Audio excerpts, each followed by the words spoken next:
ये हल्की सी बारिश का बरसना कातिल था। तेरे होंठों पे बूंदों का तरसना कातिल था।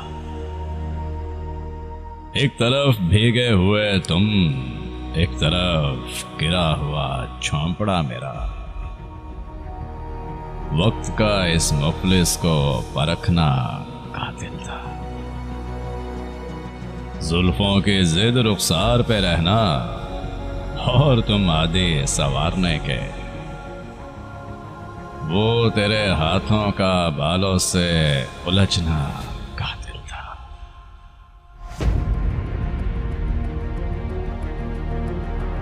वो धीरे से हल्की सी हवा के डर से इस नजाकत से तेरा सिमटना कातिल था। पहले बेइख्तियार मुस्कुराना, फिर हमें देखकर चुप हो जाना। आपके होंठों का वो संभलना कातिल था। ये हल्की सी बारिश का बरसना कातिल था। तेरे होंठों पे बूंदों का तरसना